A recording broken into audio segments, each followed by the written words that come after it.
first. Welcome. Yo, yo. Hi. How you going? To the Marshall Street podcast. Good. Welcome back. Welcome back, everyone. Welcome back. What's going on? What is going on today? We're talking about release. We've got sorry. I know words. Yes. We're releasing our EP this week or in the near future. We're speaking about Chloria Boss. Chloria Boss, indeed. Yep. So we figured, but what better way or chance to talk about releasing music and all the assets and stuff that goes along with releasing a track in this day and age. Yep. So for people that don't know, if you are planning on releasing music successfully, it helps to have a whole bunch of different assets that you've built up prior to the release so that you can stagger release content, drip feed, building up to and post-release. Yep. Basically, you want to try to keep the spotlight of the internet on you for as long as possible. The idea is usually if you've gone to, by the time you've actually got a finished mastered track, you've usually put a lot of mental work, financial fucking money into this project. So you basically want to get the most out of it. You don't just want to go, okay, press a button, here's an upload, a song that took you fucking 6 or 8 months to do and to put together all of a sudden for the next day to people not really realize or remember what happened. Yeah, so if you just want to drop a song out into the world. Yep. One, people don't know that you were planning on doing that, so they're not looking for it. And two, if you're not promoting your music, then no one is actually hearing it because you're just putting it out into the world. It's like putting a CD just on a park bench. Yep. And yes. Well, people walk past this park bench all day long. Why did they listen to my CD? Yep. Why are they going to pick that up and put it in their CD player? Yep. Now, even before we get down this, there is something I want to bring up. And at the start, I think a great conversation for bands or artists to have is what do they want out of this release? Because it is, if it's a release that you guys are putting out for yourself, for the band, for your friends, family, and you're not worried about commercial success or building a fucking, a brand or a personal brand to get signed to a major. If these things aren't, if you're just making music because you fucking love making music and you just want to release music for your buddies or your kids to see and hear, like that's completely fine. In which case you don't need to go as extreme as what we're going to talk about. Yeah. I guess what we're just doing is just trying to give some knowledge and some advice to people who may not have seen what a proper release campaign looks like or may not have actually been associated with the label that puts together a release campaign, just to give them the knowledge to put the best foot forward when they go to release their own stuff independently. Yeah. Before we start, any thoughts, Davey? I mean, I'm excited because I don't know anything about this, so this is going to be a learning experience for me as well. And I'm just going to chime in. You've seen us when we think about social media. So social media is one aspect of it. You'd know more. I think because even now, if just a random independent artist was to go to you, oh man, I'm releasing my song, and what I'm going to do is just release it on this day with no lead up, no prep, no post campaign, nothing. Like I think you'd have something. You'd have a best around to be yeah. Hey guys, I think you should do this better. I'd have the basics, but That's all it is, just learn the basics, and then with some of these tools and tips we're about to teach you, you can take it to the next level. Yes. So I guess at the start, before you even, if you're not already using, Instagram stories and things like that, that's your first step because for people to know what you're about, to give them an insight into who you are, that's really the easiest way for them to be able to see you and for who you are and what your interests are, before you're even talking about actually, releasing a song. That's a very base level. But, when you're songwriting, for example, that's a really easy way for you to just check in with people online and just say, hey, I am doing some songwriting. I'll share some more as I go along, and that's the first kind of really before you've even started, you're just starting to write that song. I guess that's kind of the first place to start. There's heaps of other little stuff people can do at the start, like if you're songwriting or writing a song alone in the room, usually that would generate 0 online attention and would increase your online footprint by 0% if you're in a room on your own writing a song. What we now have the ability to do is go live. Go live on Insta, go live on Facebook for 15 minutes Just leave each. your camera there. Yep, leave it on there. a phone there. No one. And the point of it isn't to create an engagement where people are, hey man, I love this song. You're not doing it to create a back and forth. What you're doing is just to show your journey. You can. That's all, you definitely can. That's a bonus. Yeah. But I think people build that in their head initially when you first go live and you have 0, 1, 2, 3 viewers. It's people just dropping in and out. A lot of people are very quick to stop doing that because they're like, oh, I'm only doing it why one am I person. doing this? You're doing it because you're showing your journey. Yeah. Theoretically, anything me and Stu and we work through in artist coaching, the idea is that you're in this for the long haul. You understand the longevity that goes into making a career out of music. And if you're actually going to be there in 5, 6, 8 years, you prepared to go on the journey. All we're doing is documenting it. I think, a key word that you use there is career, because if you're an artist and you make music and you write songs and all that sort of stuff, that's totally fine. There's so many people out there that do that. But if you're wanting to make it a career, that's when you think longevity. Correct. That is when you think about the long term. Yep.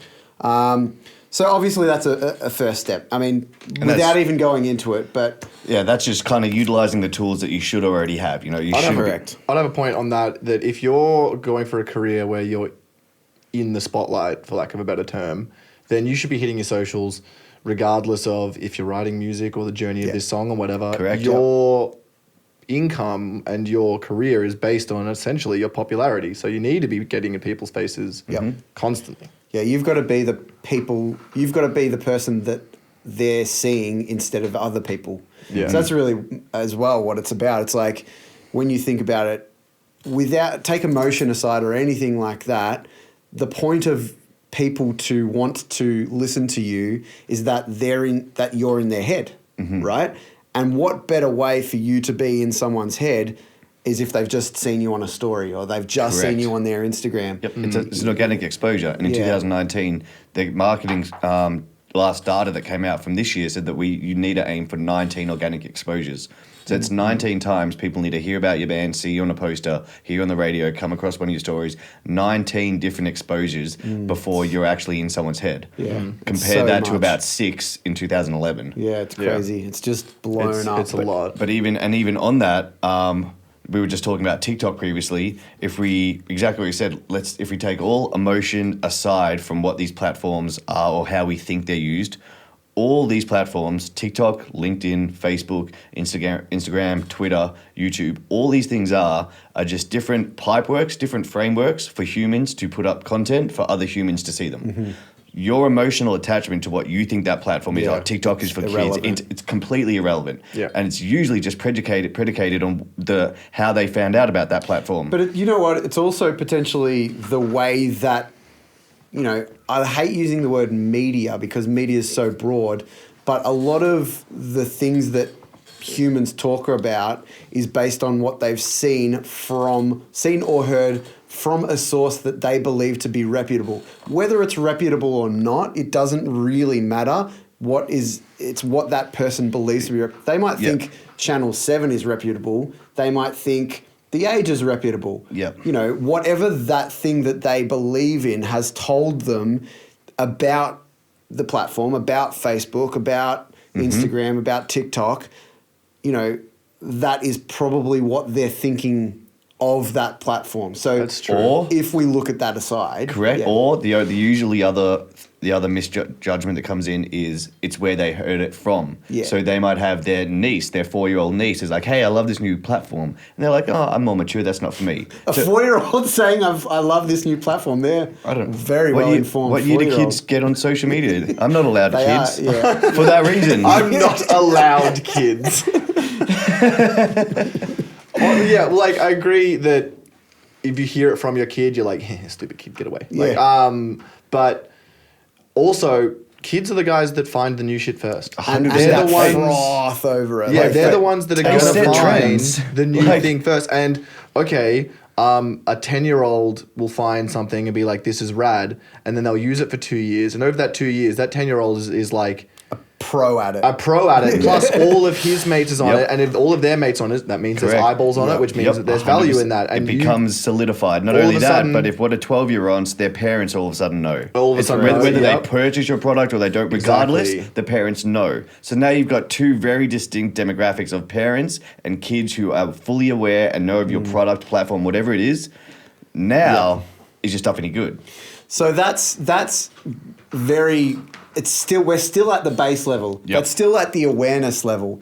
Let's take it back to the actual assets that you need to build prior to a release. Cool. So let's say Right. Davey, let's say our good buddy Davey, he's got you've got a track coming out from Corporate Structure soon. it's called Showering with Dad. Cool.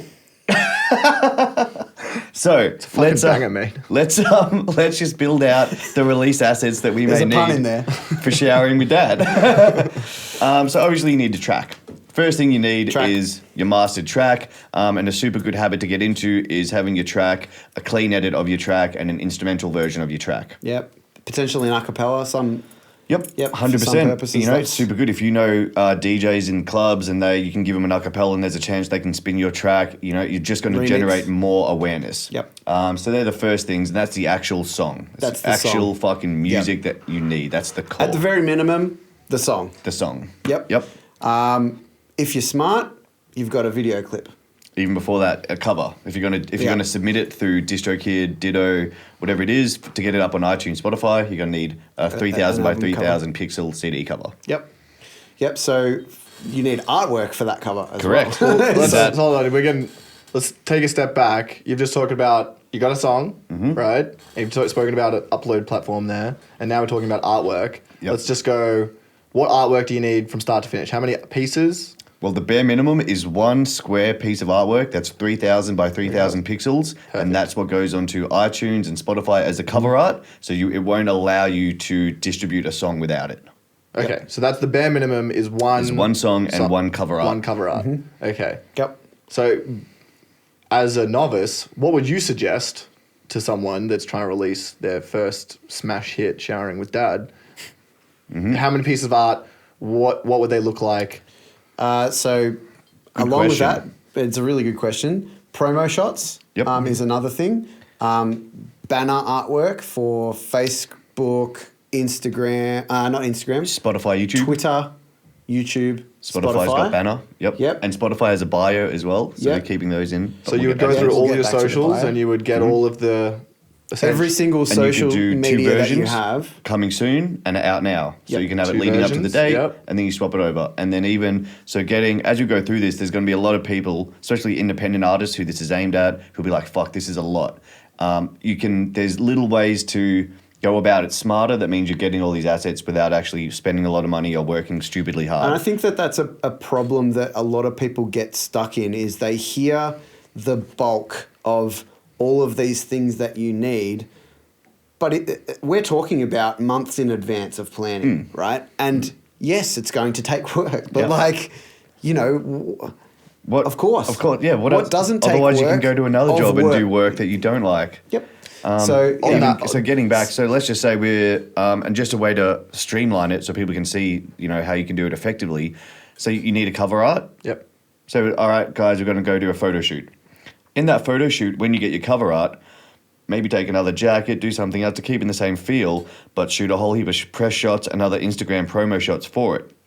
So you're going to have a CD cover, which is obviously your beautiful put together cover art. As well as that, you're going to have about 20 to 30 minimum. If you've got a camera and you Yeah. have the ability to take photos, it'll be more. But you're going to take more photos on the day that you took that cover because they're going to be themed the same. So now when you start releasing bits of content on Instagram, Facebook, Twitter, YouTube, there's going to feel like they're around the same theme with the release because you photographed them on the same day. So you were clever. You knew, all right, we're going to need promo assets that match the CD cover. Instead of doing the CD cover, then trying to come back and make more assets, let's do them all in the one day. And if you're shooting a video clip for this video as well, then all of a sudden you can do a photo shoot on the day of the video. So you've got photos coming out, you've got the video coming out that are all matched in theme. If you've got the CD cover as well now, that's similar. Even if it's similar, different, you can do a photo shoot on that day as well. Now, from 2 days, you've got photos that match your CD cover, you've got your CD cover, you've got your video clip, you've got a photo shoot that matches your video clip. You're now starting to build out a release schedule. By the way, if you're listening along to this or watching this, get out a notebook and write all of this stuff down. Like, I mean, you can find articles online and everything like that, but you know, we're giving you a lot of. It's the and you can find like this information as we talk about in our artist coaching. Like, it's not top secret. I look at it in terms of a way. People often do it the wrong way until they're exposed to the right way to do it. Yep. Like independent artists, unless you've seen a release schedule of a major label, unless you've seen how they roll out a full-blown single with a PR launch behind, unless you've been exposed to that, it's going to be very hard for you to replicate that. You're going to do the best you can, but without the knowledge of knowing how it's done or been done in the past for a reason, it's going to be hard for you to get the best result out of it. Yep. So all we're trying to do is just show people, cool guys, this is how some of the big That's how guys we do think about it. Yeah. And you know, there's nothing like learning. It's like you can read about push-ups, but you're not going to get good at push-ups unless you fucking do them. Like, you know, it's by going out, by putting releases, you drop a track, and you're like, fuck it, I should have put the cover out here, or man, I wish I had that picture. And the next time you drop a track, you tweak it, you get better at it, and the process just gets refined along the way. There is no right or wrong. There's just using the information you have and what you have available to give yourself the best possible chance. You're giving yourself more of a leg up. You know, you're helping yourself out in the long term by doing things in the short term. So, all right. So we've got the song. Yep. You've done the artwork. Cover got the art, artwork, yep. which has also given us some press shots. Yep. So you got some photos as well. Yep. Last thing on the press shots or the artwork is that, as you said, you're going to tweak it along the way. Don't worry about it. It doesn't have to be perfect. That's like, again, when I started working here, it can be 98% there. Release it. It's better to release it than sit on it and wait for the perfect shot or that brand new camera. Just get it out there. Right. Yep. You got to start Fully agree. somewhere. Everyone starts somewhere. Yep. And even Everyone starts, and it's a snapshot in time. And I Correct. think that's so important to remember, that you are at that point in time right now. You can't expect yourself to be a Jay-Z because you're not there yet. So be happy with where you are right now. You will get better. I'm not saying you're going to be Jay-Z, but you will get better. You will get better than where you are now. I'm saying you are going to Jay-Z. You are going to get Jay-Z level with. I am going to be Jay-Z level. You're going to see. With corporate structure, they're going to be monsters. And not only that, but once you flip your mindset into thinking about what Stu was just saying, once you're going about this in the way of longevity, of time, all right, I'm going to build a career. Once you really get into that mindset, you're going to start releasing stuff quicker, not because your quality control has gone down, but because you understand the bigger picture that, hey guys, what's important is that this song came out now so that I can move into the next one to get better at that. Yep. It's not that, oh man, everyone's going to judge me on this one project, so I've got to wait till this is absolutely perfect. You realize once you can start see things in the big, it's just having that perspective. Once you see in the big scheme of things, you let go of those little 1 or 2%ers that you might have sat on for an extra 6 weeks or 7 weeks. You put it out there to move to the next one because you know where you want to be in 3, 4, 5 years from now. It's not resting on the success of this piece right now. Yep. No, it's a journey. And even for the people on major labels, they're going to release a lot of them. They're going to release another album after that one. Yep. And that might be their masterpiece. You know, Green Day, unbelievably famous with Dookie in 1994. They had a lull with Warning after Nimrod. And then guess what? They got massive again after American Idiot. So there's no reason why you can't just get better and better and better. Mm-hmm. You might have a slump, but then you're going to get better again if you work your ass off and keep trying to better yourself. And as long as you're not stopping, that's the thing. Because you know, a lot of artists or people in any genre, music, whatever, they say that they're down for the journey, like they just love the process. That's what their words say, but their actions don't always match to that. And I think you can tell when an artist is really matched, like, oh, man, I just want to be in this for 10 years.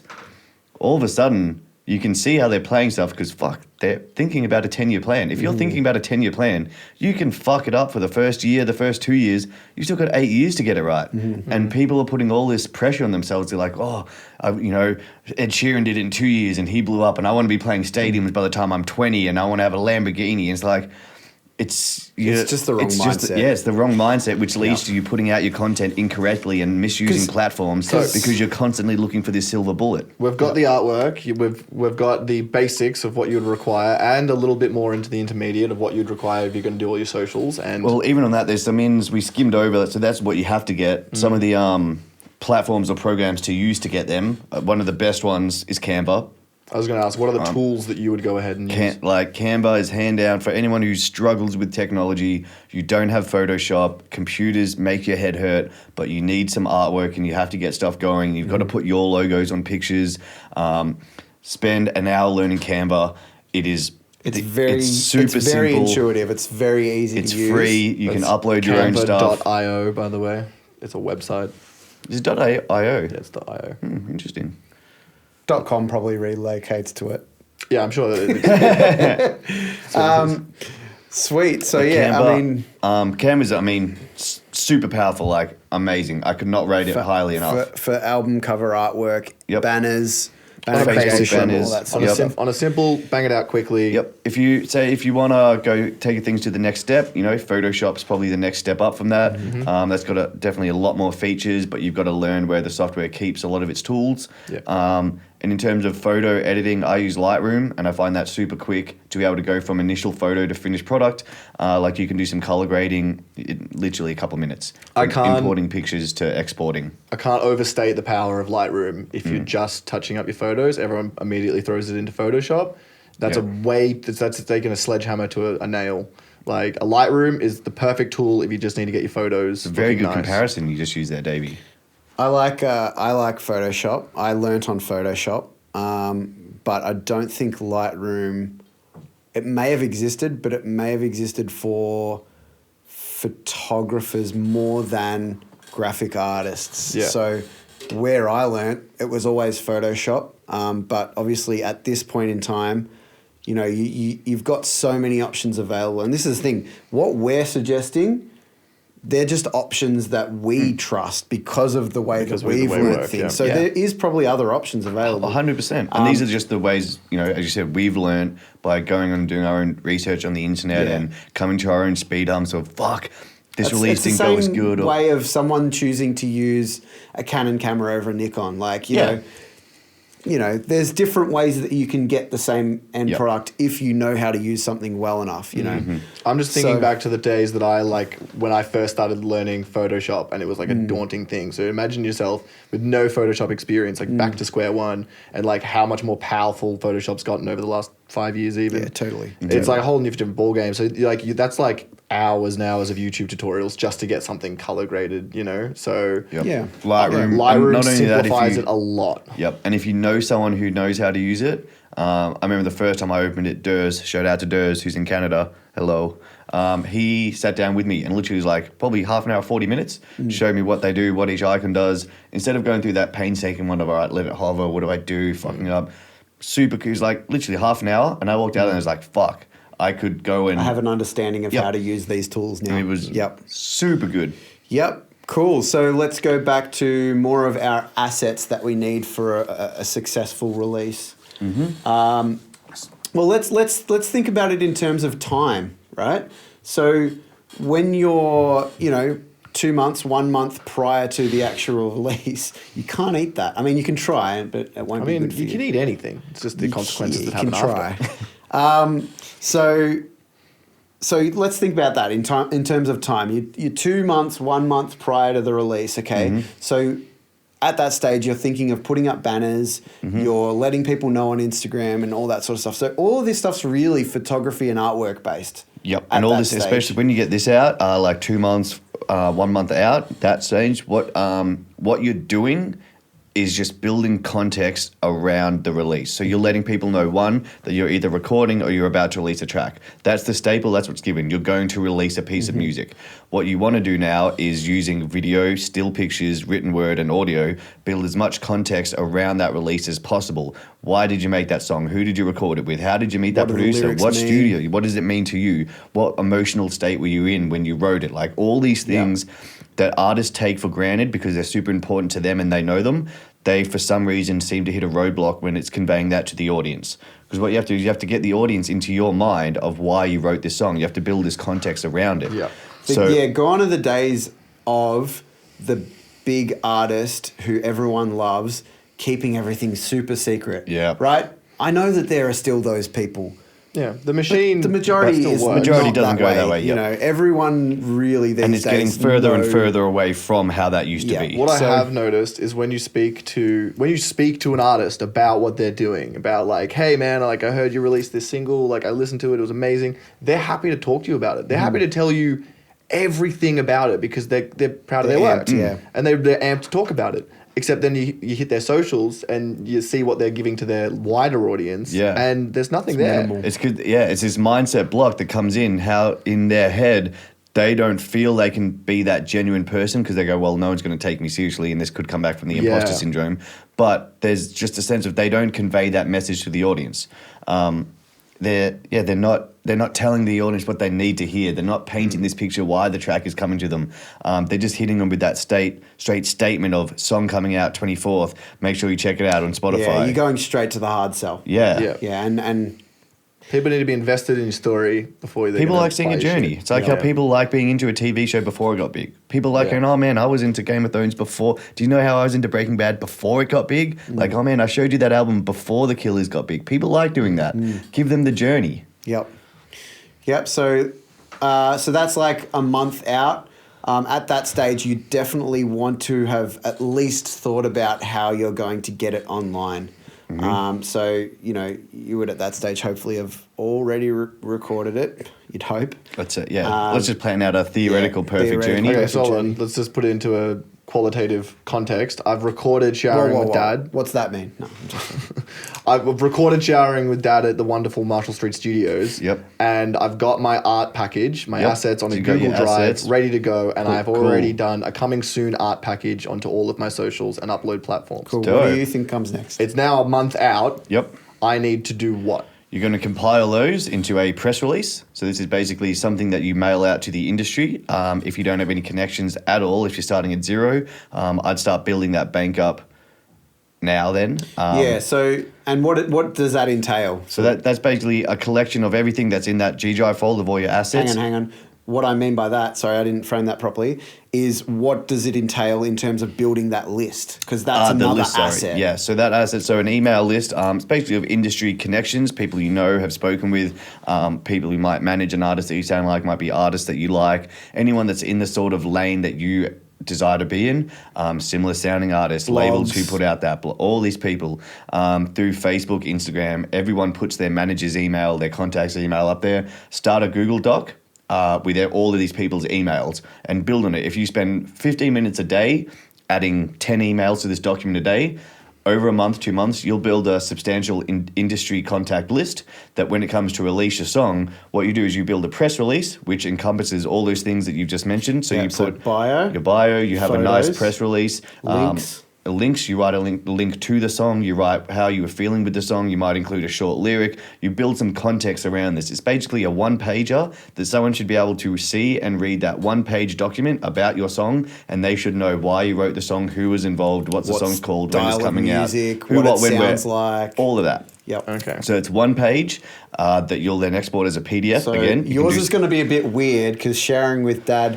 I mean, what is the musical But style? that's of- because Corporate The Structure is a musical weird style? band. Okay, What so is showering the with mu- Dad is 5 minutes of running water and then 35 minutes of quiet crying.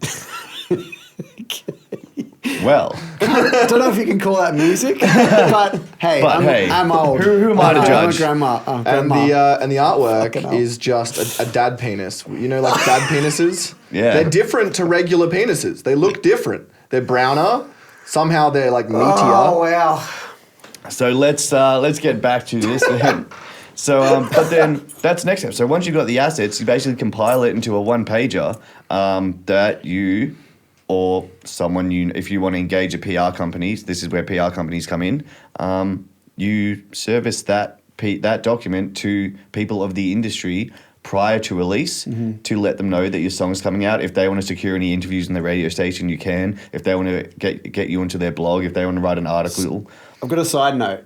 Now, when we're talking about building up these email lists, again, similarly to social media, when you're introducing yourself to people, right? So on social media, you introduce the world to you by saying, hey, this is me, this is what I do, I'm a musician, I play this style of music, I love dogs, I love hanging out with my girlfriend, whatever it might be.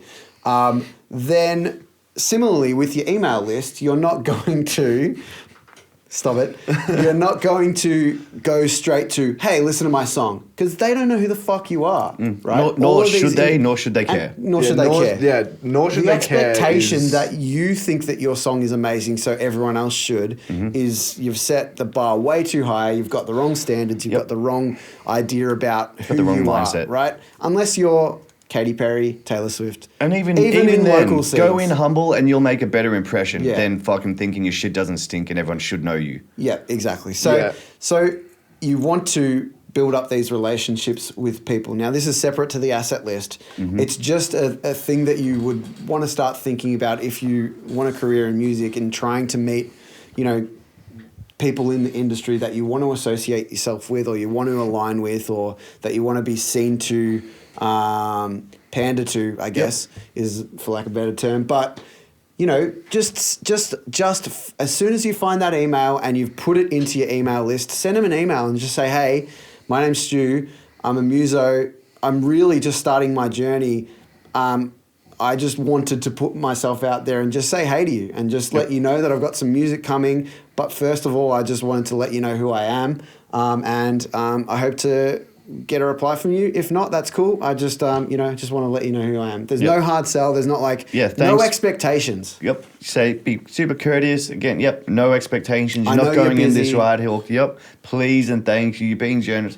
Because, again, let's say, play at the hypothetical, 99% of the time, let's say they don't reply. But what you've done is you can create either a positive or negative preference for someone through exposures. This goes for online and offline. So when someone meets you, how you act, what you say, what you post online, what you talk about will create either a positive or a negative preference with them. Coming in just with the right hook, everyone's had on social media about 3 years ago on Facebook, everyone's like, I'm sick of Facebook ads. All I see is ads. These were negative exposures that companies were having with people. Facebook heard it, pulled it back, that's why brands don't get organic reach.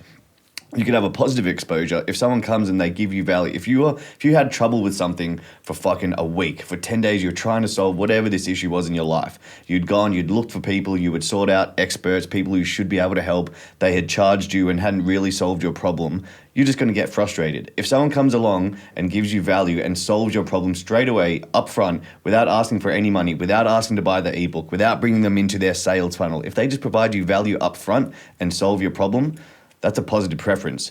You are now going to listen to them next week. If you see another post by them, you're going to stop by and have a read of it. So now there's two different ways to go about your networking in creating these positive or negative preferences. And going about it that way is 100% organic and pure. And you see some people, we even get them at the studios, they'll, without even saying fucking please, they'll go in straight for the right hand. Hey man, do you guys have a job? Hey, can I record here for free? Shit like that without even thinking. It's like, what do you think's going to happen? Yeah, exactly. Do you think someone is at the other end of this email like, fuck, thank God, everyone... I was waiting for that guy to reach out to me. Yeah. All right, so, okay, what other assets? Have we missed out on anything? Let's run through. So we haven't got much time today. We've started late. We've recorded, we've got the art assets, we've done our... Well, by assets, we've got a video clip, you've got a cover artwork, you've got some press shots to go along with it. They're the base package. Now it's about being strategic in terms of how you release it. So say you've got a film clip, you've probably spent a lot of money and put in time to get this whole 3.5 minute length film clip. Let's be fucking tactical. Let's cut that down to 4 20-second versions that we can drop 2 prior to release and 2 post-release to bring it back to this. Now you've got video content that's coming out for 4 to 6 weeks in total. Rather than just having one video you drop on the net, you can now spread that out over 4 to 6 weeks with the full-length video dropping in the middle. Hey, you know what else you've got if you're smart? During that video clip shoot, you've shot some behind-the-scenes footage and some photos. Yep, 100%. If you're really clever and super strategic, you've also got the producer on the video talking about what that video clip means to him, how you guys met. Hey guys, this is Dave. We're here shooting Corporate Structure's new video. Just want to give a shout out to Dave and whoever. These little bits of content take you 15 seconds to make. It's just me twice. But yeah. But you guys, you know what I mean. My friend Dave. Hey guys. Hey Dave, this is Dave. But it's that, like, if it comes back to, I think, just like anything, clarity. The more clarity you have around what you're doing, oh yes, well done. the more efficient you can be at it. So if you know in your head that you're coming up to a release and you're going to need all this content, and you're going to need photos, pictures, then once you are shooting that video, you can get that. What takes you 20 seconds there in the day is going to save you fucking 3 hours of headaches later because you've got it. Yeah. But it's only because you've got clarity around what you need, why you're getting it, and what you're going to use it for. Yeah. Yep. So there's probably quite a lot more, but we do have to start wrapping it up for today. We do. So you've got your song, you've got photos, you've got artwork, you've got banners, you've got a video clip, you've got behind the scenes shots, you've got written word stuff that goes along with the lyrics or the meaning behind the song. Your press release. You've got the press release that you're going to send out. You've also built yourself a list. I mean, that's 9 things already, and we probably have That's a left shitload couple. of work. You And we think bet- that I'm going to bang it out? That is an accumulation of months of work. Correct. So don't put stupid timelines on yourself. Give yourself if you Just- know you're writing a song and you're going to release it, start working There's ahead of time. times when you need to look at things in the big picture, but for this type of thing, you have to look at things on the small scale. I need to just tick the things off that, I've got that photography part. I've got that, make a big Photoshop list part. and tick it off Yep. one by one. Don't overwhelm yourself with the big stuff. Yep. If you have any questions about any of this, you can get in touch with us on all of our socials or through email. Yeah, Facebook, Insta, Marshall Street Studios, all the Just usual yell places. really loud, we might hear it. Yep, if you're in Bundoora, outside the studios and you start yelling, we'll probably yell. Hear it. Cool. Yeah, That was it's a little release content campaign segment podcast. If you're on YouTube, words. hit subscribe because there's more of this type of value Yes, coming. if you do Hit like what we're subscribe talking and about, hit the bell as well. Yeah, so that you're notified every time. Smash that motherfucking like button. We're serious. and also feel free to give it a review wherever you're listening to podcasts, just to let other people know that this is a valuable podcast worth listening to. And we will have another one soon. Davey, any final words? I'm serious about making this song. We should make this song. All right, And that's on the that end of note, the we're outta here. podcast. So we'll see you guys next See ya. time.